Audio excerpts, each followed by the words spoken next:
Okay, thank you. We'll start the meeting now. It is 7 o'clock.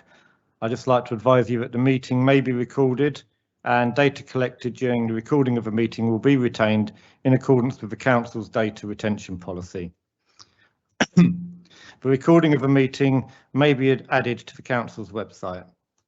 Can I ask any members or officers in physical attendance with an electronic device to mute it to avoid feedback?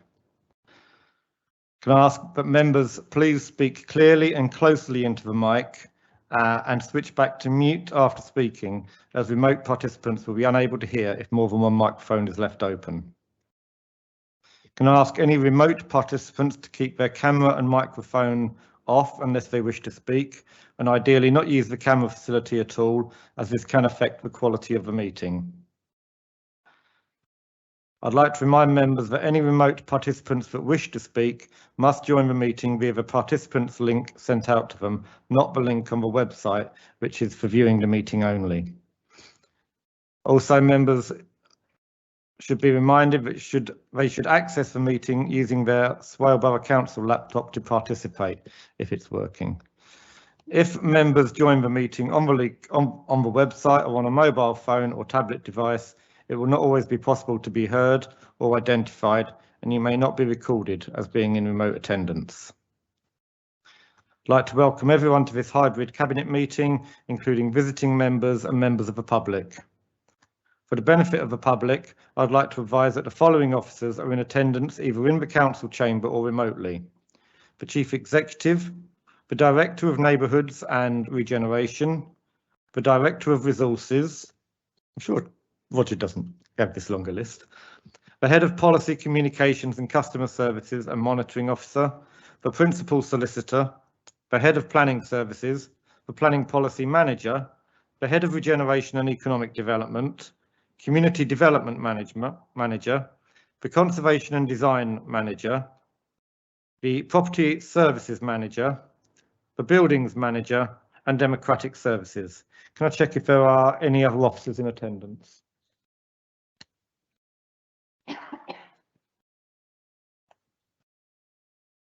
It doesn't seem so. Right.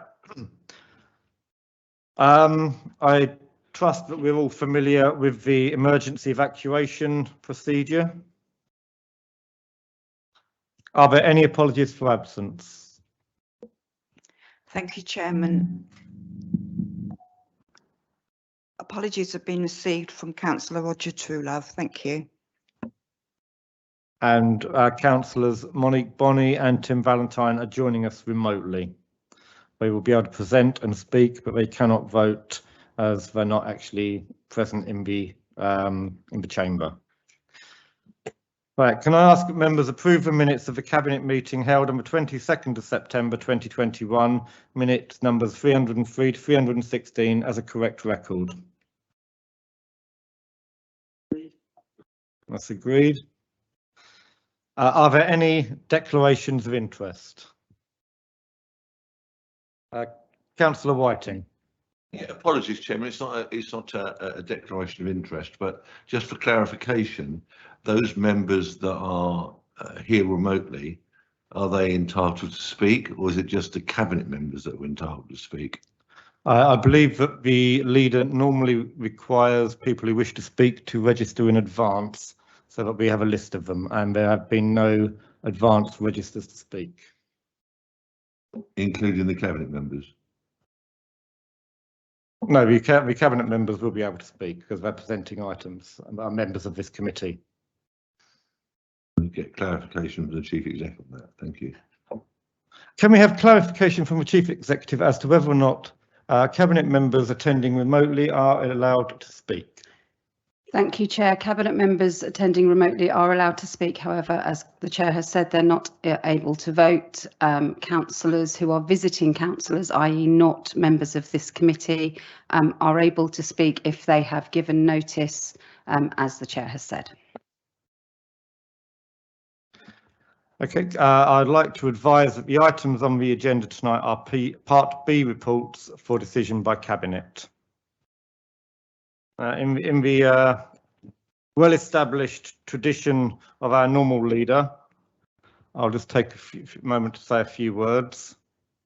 Last week we were all shocked by the murder of an MP in his surgery, and there was a general feeling that we should reflect on the way that we conduct our business, conduct our engagements, our communications. Last week there was the sad passing of the county chair, Anne Allen, and there were positive contributions towards her made by members of different parties. I too was able to contribute the fact that when I was a union rep and representing the whole of Kent, one of my colleagues, or one of my members, had a really serious situation of bullying, and if it hadn't been for Councillor Allen giving her so much support, I think she would have struggled to have carried on. And that, I think, is testament to what sort of person Councillor Allen was. So I was hoping that we would have seen a more respectful engagement following what happened last week. And it's quite sad this morning to find that yet again we're seeing social media posts that seek to twist and misrepresent facts, misrepresent the truth, personalising politics again in a way that we'd all said we would move away from. I think that's quite sad. So I would just ask everybody again to consider whether or not that sort of demonisation, that sort of misrepresentation is appropriate, and to agree with me that our residents deserve better than being on the receiving end of misrepresentations and misleading politics. I would like now to go into item 4, which is the local development scheme, page 5 of your agenda. This is effectively the proposed programme for the Swale Borough Local Plan Review, and you will have noted that it has been through the local plan panel. It is a recommendation on the notes from the local plan panel, but we also thought it was worthy as flagging up as a specific item on the for the cabinet. So the recommendation is that the local development scheme at Appendix 1 is adopted as the current programme for the Swale Borough Local Plan Review. Do I have any comments? Councillor Martin. Thank you, Chair. I'm sure we'll all have been aware and seen the requests from some quarters of our community to pause the local plan review process following the Prime Minister's speech to Conservative Party conference. It's only right that we consider the risk that such a request would pose. Firstly, despite the PM speech, nothing has actually changed. Councils are still required to produce up-to-date plans. Secondly, the current PM has a habit of making populist speeches, shall we say, with no follow-through. 8 months ago, his government said that the Vagrancy Act would be consigned to history. Yet to this day, no legislation has been brought before Parliament, nothing proposed to repeal the Act. In 2019, they said that they would end no-fault evictions. There was a consultation that year, but since then, nothing. They went straight to an election, no legislation, nothing, no reference in the Queen's speech. Simply put, you can't rely upon what is said by central government figures in speeches as a true indicator of the direction of legislation. As such, not continuing to proceed with the local plan review process would be naive at best and downright negligent at worst. It would be tantamount to handing control of planning to the developers and the appeal process. So I think, frankly, we need to support this tonight.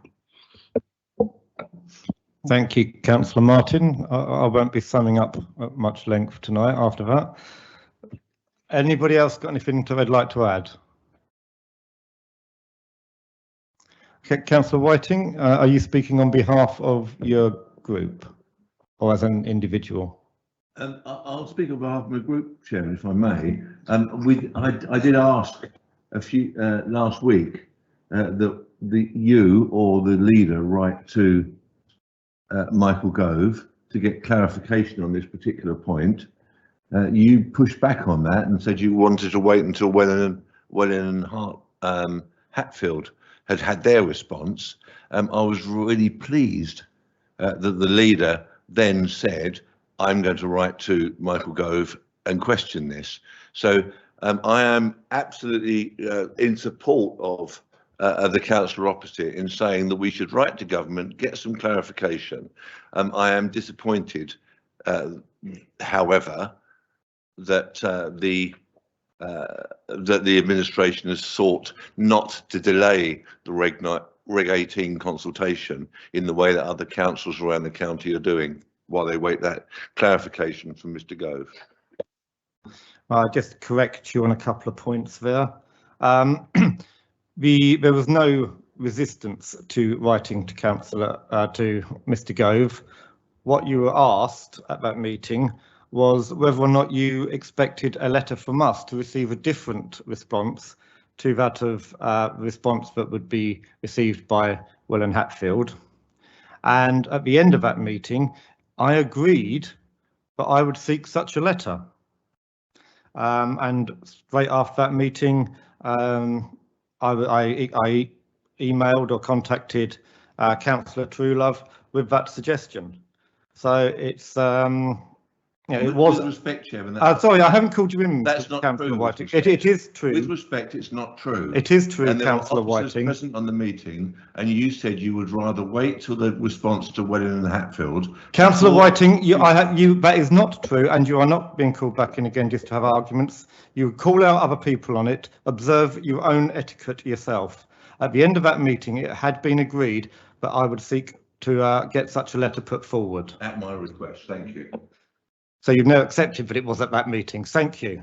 Right, if anybody's got anything valuable, worthwhile adding to the contribution, but I'm happy to second the recommendations as proposed by Councillor Martin. Okay. Councillor Martin seconds my recommendations.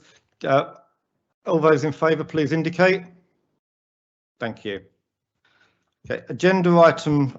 That was carried for those here on remote. Agenda item 5 is the issue and preferred options regulation 18 consultation. The recommendations are to agree the attached document for consultation purposes and to endorse the consultation arrangements, and to agree delegated authority to the head of planning in consultation with a cabinet member to make minor amendments to the document prior to consultation. As you quite an extensive and weighty document. This is us going out to get further ideas and comments and suggestions for our future local plan. This has been again discussed quite at length at the local plan panel. Any questions or clarifications? Do we have anybody remote? Okay, there's nobody remote wanting to speak, so I will move the officer recommendations. Can I have a seconder? Seconded by Councillor Palmer. All those in favour? Okay, that's carried unanimously. Agenda item 6 is the procurement of Queenborough and Rushendon Twyford pumping station contractor. Councillor Monique Bonney is the cabinet member and will be presenting this. I'll just, for clarity, read out the recommendations. The recommendations are that the Cabinet approves the appointment of Lanes Group plc as Queenborough and Rushendon Twyford pumping station contractor from the 18th of November 2021 for an initial period of 11 months. And secondly, that the Cabinet approves the waiver of contract standing orders in relation to this appointment due to only one tender submission being received. Councillor Bonney, are you able to enlighten us further? Thank you. Can you hear me? Yep. Yes. Oh, you can. Okay. Sorry. I can hear myself, which is a bit weird. Yes, so the recommendation is quite simple there. We've gone out to tender. Obviously, there was only one proposal received. It's for an 11-month contract with the option to extend for further 3 months should we need to exercise that option. As you'll see, the standing orders waiver contract is attached at the back of the document. And the alternative options there aren't particularly palatable, which is the do nothing one or the re-advertise. I think this is a sensible contract proposition here, and I'd ask that Cabinet members agree this evening. Okay, I haven't got any indication that any officers want to speak on this, so I'll throw it open to the Cabinet. Has anybody any comments?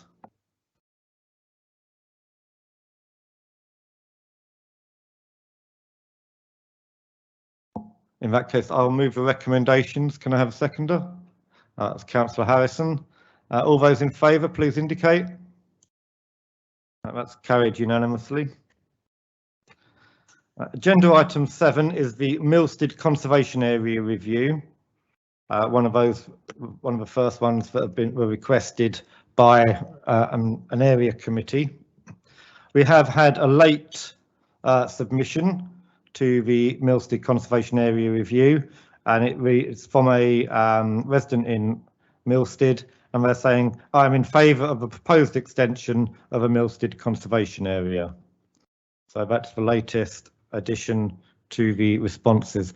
We have had actually a really good response from a house that's got just over 70 houses. 14 responses was really excellent. Our Conservation and Design Manager is here tonight. Simon, did you wish to speak on this? Thank you, Chair. Just to say, having reviewed the conservation area, sorry, there's a bit of feedback.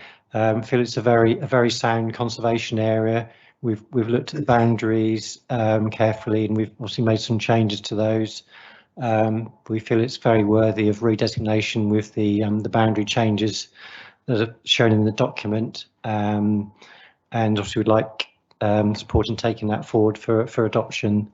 I don't think there's anything further to add, really. As you said, it's a very good level of feedback from the residents, and it's encouraging that there was so much support for the changes.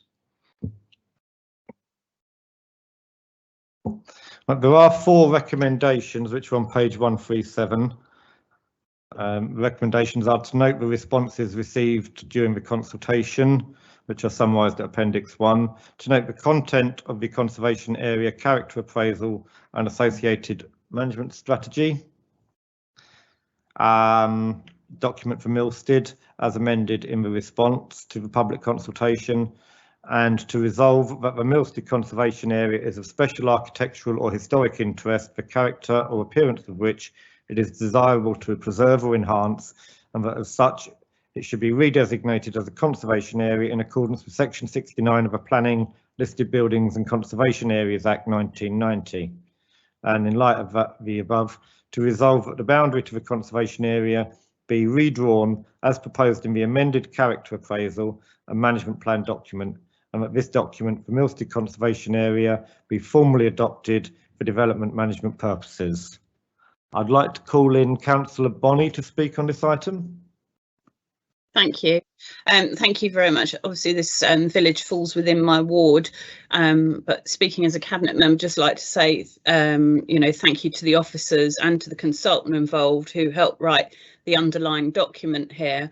It was very positively received from the villagers, those in the conservation area and just outside it, but also to say I think this was brought forward as a result of an area committee, and I think that's proven a good avenue, as this particular conservation area hadn't been reviewed since it was first brought about in 1973, so it was very overdue for a review. So thank you very much. Thank you, Councillor Bonney, and it is I think a really good piece of work. I'd like to move the 4 recommendations. Anybody got any comments or would like to second? Seconded by Councillor Saunders. Those in favour? That's carried unanimously. Okay, agenda item number 8 is the Sittingbourne Conservation Area Appraisal and Management Plan. A good piece of work. I really am pleased that we're recognising East Street in this, and it was drawn up by our Senior Conservation and Design Officer Jamil Kishore, who can't be with us tonight, but I believe Simon Elgar would like to talk about it. Thank you, Chair. I'd just like to draw your attention to the tabled update that you should have with you. As you may recall from members, it was drawn to attention at the local plan panel that due to a drafting error with the boundary, the Chestnut Surgery hadn't been notified of the proposed extension of the conservation area into East Street. So we got in touch with them as soon as we were aware that was the case, and their response is set out in the tabled response. So as you can see, they if I perhaps read it out, they said thank you for the review and the time last week on the telephone discussing the conservation area. That was with myself. I have now spoken with the partners and can comment as follows.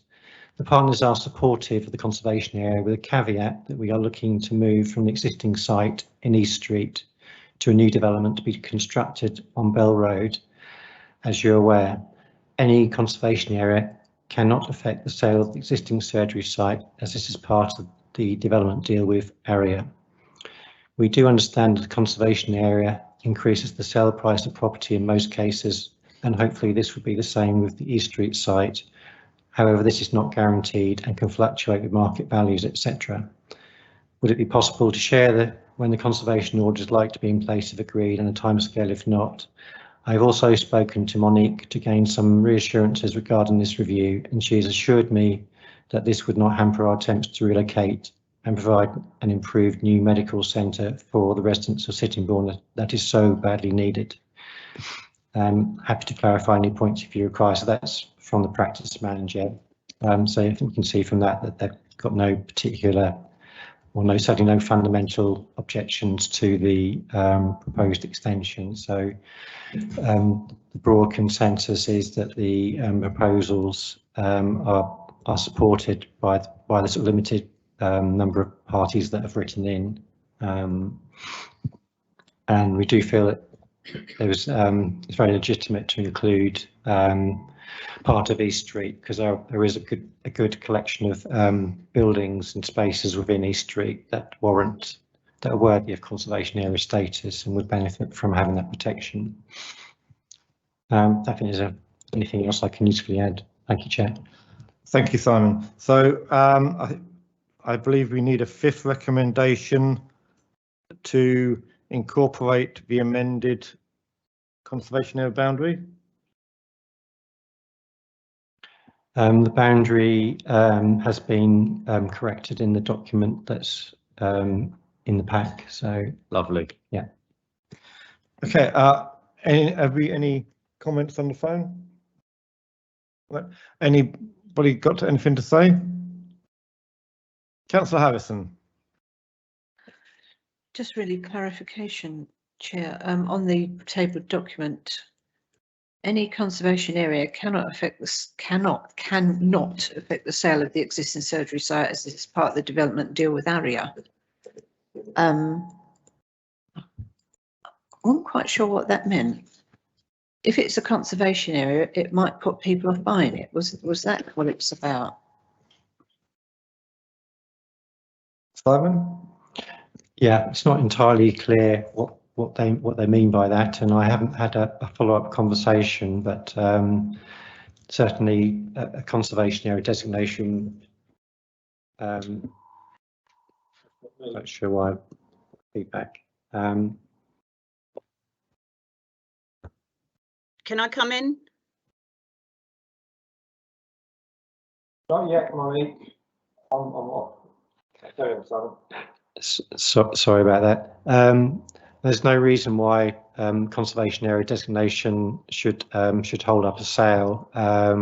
We'll see it's potentially an additional land charge, but I'm not quite sure when this sale is due to take place. I've got no information about that. Whether the designation would take place before the sale is due to take place or afterwards. I mean, we'd be looking to redesignate before Christmas. So it may. So I've got no information. I've not party to the information about the sale. So, but there's no reason why it should hold up, or it shouldn't sort of materially affect the sale of the building. I mean, as they pointed out, conservation area status can affect prices of buildings, but usually in a positive way. So I don't think I can really sort of say anything further than that, because I don't know what the I'm not quite sure what they're getting at with their comment there. It's a bit unclear. Sorry.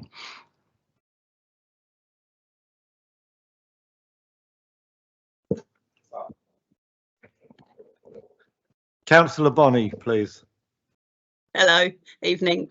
Okay, thank you.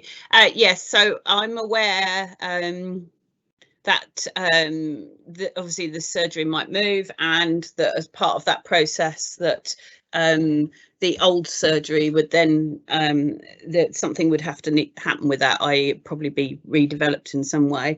But I think, as we're all aware, conservation areas are just that, it's a conservation area, and it's about I think what Simon's saying is that it's about suitable use of palette and materials design appropriate for a conservation area. So it doesn't, I wouldn't say it necessarily stops redevelopment. It's something that just needs to be considered in the design at an early stage if something is going to be redeveloped, and it's got to be done obviously sensitively. Okay, thank you, Councillor Bonney. Anybody else like to speak on this? Councillor Palmer. Going back to this tabled update then, so it's been sold. Has the new purchaser been made aware of this that's occurring? So they're fully informed, or is that the responsibility of the person selling it to inform that this is coming up? Buyer beware. Yeah, I'm not really sure that's a planning matter, but have you anything to say on that, Simon? Or if not, it's fine. I think it's, from our point of view, it's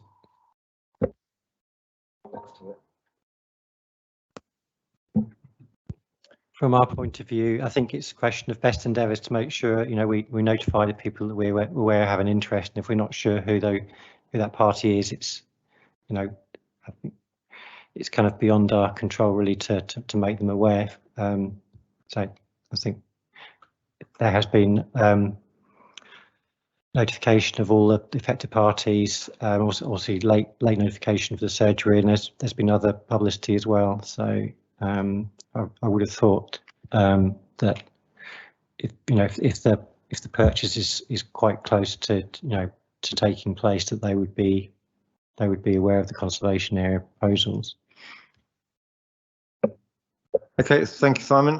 The recommendations on this are to note the responses received from the consultation, to note the content of the conservation area character appraisal and associated management strategy document for the Sittingbourne conservation area as amended. Number 3, to resolve that the Sittingbourne conservation area is of special architectural or historic interest, the character or appearance of which it is desirable to preserve or enhance, and that as such, that it should be redesignated as a conservation area in accordance with Section 69 of the Planning Listed Buildings and Conservation Areas Act 1990. And in light of the above, to resolve that the boundary to the conservation area be redrawn as proposed on Map 1 and the related series of maps in the character appraisal and management plan document adopted for development management purposes. I'm happy to move that. I'll second that. Councillor Palmer seconded. Does anyone else wish to speak?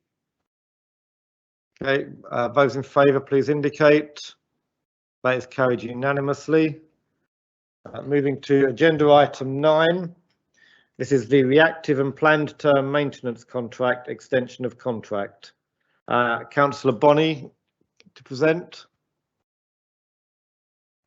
Oh, sorry, found my microphone. Thank you. So the recommendation for Cabinet tonight is that Cabinet approves to extend the current contract for the planned and reactive term maintenance for a term of 18 months from the 1st of April 2022, subject to the appointed contractors agreement, encouraging them to employ local workforce, subcontractors and services where practical and cost efficient. The property services manager and buildings manager to evaluate and provide resource to monitor and approve the standard of work undertaken for the reactive works. So this is quite a simple, and I think it quite elegantly sets out this report, the need for it, but also the concerns that were previously raised by Cabinet, especially those around workmanship. So that's paragraph 3.3, and about how we will deal with that. It is agreed that the contractor in respect to future reactive work, the standard of finish will be agreed prior, and the price clearly will be a factor in agreeing such works, and each contract will be individually assessed against a set of criteria, including emergency repairs, general maintenance and life expectation. I think we've looked at this very carefully. I know there's been a very strong input from Cabinet members about using local workforce and local services, so that has been included in this contract. Thank you very much. Thank you, Councillor Bonney. Yeah, I think this is reflective of the fact that when this administration came into office, we wanted to ensure that our contracts did give better social value, deliver that local employment and reach a higher desired standard. And it's good that we're seeing that written into our contracts. Councillor Thornder had a similar contract at the previous meeting, which reflected those higher demands that we are now expecting of our contractors. I'm happy to move. Anybody, any comments? Or like to second? Okay, Councillor Martin seconded. There's no comments. Those in favour, please indicate. Okay, that's carried unanimously. Agenda item 10 is the tabled paper for the minutes of the local development plan, local plan panel, I think, which you will all have seen. Can we note those? Oh, sorry, wrong microphone. Sorry, can we note those? Agreed. Anyone, any questions? Okay, that's noted. Yes. Okay, so that's noted. Thank you all for attending. Thank you for those who attended remotely, and sorry about these slight technological problems that we've encountered.